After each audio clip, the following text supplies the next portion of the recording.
How's it going? This is the third time that I've attempted to make this video, so hopefully it's, as they say, third time's a charm, right? Well, before I get to going here, I just want to say thank you to the over 100 people that have subscribed to this channel. It was never my intention to have this grow into something beyond just a means to hold myself accountable for this choice that I've made. And the fact that over 100 people have found some sort of value in this, whether it be inspiration or just pure entertainment, means a lot to me. So I just want to express my gratitude for all of you, even if you're just watching passively. I want to say thank you. Secondly, I want to congratulate everybody that's doing this with me. I don't care if you're on the same day as me or not. If you've made this choice and decided to follow through on it, I want to say congratulations and keep it going, right? So for day 25 today, I want to touch a little bit on the topic of emotion. And I got to thinking about this yesterday when I work for a good friend of mine, and we've known each other for 10 years. And yesterday was not a good day for him, okay? There was a moment where he was reasonably blinded by anger. And I say reasonably because Thursday is our market day, okay? And we need a box truck to haul all of our organic produce to the market. But the truck ran into issues a couple weeks ago, and the person that works on the truck decided to take a look at it yesterday, the day we actually need the truck to run. And this problem had been a thing for a couple weeks. Like, we had been going to the market with the problem, right? It wasn't something that immobilized the truck by any means. But when this person decided to look at the truck, it did render the truck immobilized. Okay, so it's like, it was a pretty big deal. It could have been done any day of the week or the week prior, right? But we needed it that day. And reasonably so, my friend was pretty mad. And it got me thinking about all the times that I've been just blinded by rage, right? Like, the voice of reason needs to come through at some point, and sometimes it is there. Someone might be telling you or providing the voice of reason, but it's up to you whether you want to hear it, right?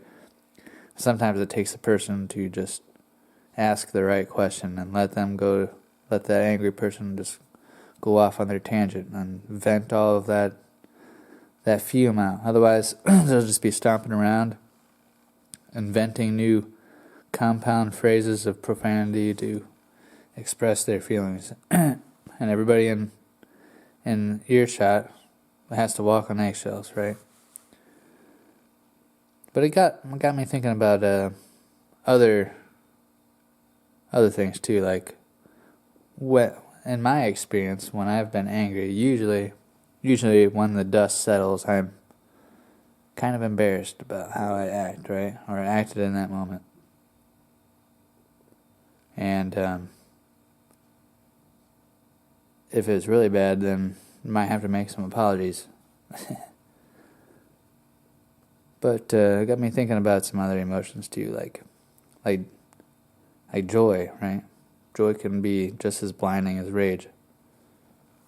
Excuse me. When you are in like a pure state of happiness, you might overlook those grim realities that surround you. You might overlook some red flags, right?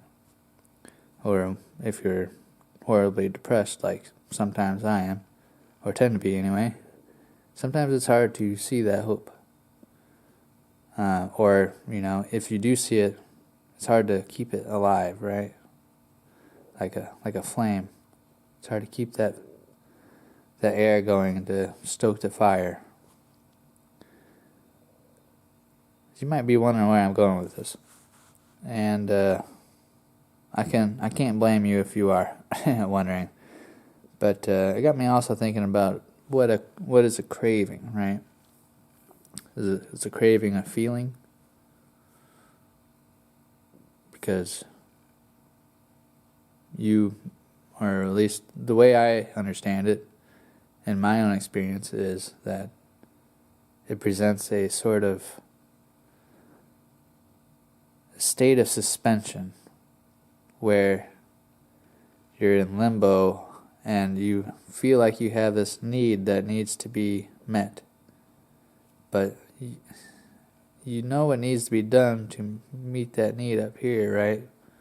And it's to let one go, right? And the longer you don't, and you keep, making a big deal out of it,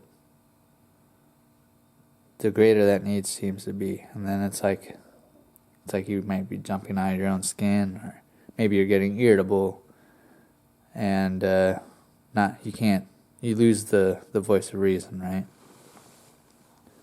But if you give in to that craving when you're trying to stop, usually you probably feel pretty guilty. It's almost like being angry and then, realizing you acted like a straight fool. Is it going to be worth it to light one up and feel that feeling of, wow, I was a dumbass. This was not worth it. This wasn't worth it to spend all this time, 25 days, in my case, right now, right? I'm going to use myself as an example, right? If I would to light one up now, I'd be like, wow, what a waste of 25 days. Right? I know that's how I would feel after, as soon as I would light it up. Like, wow, maybe the relief would be more than the shame, but I highly doubt it.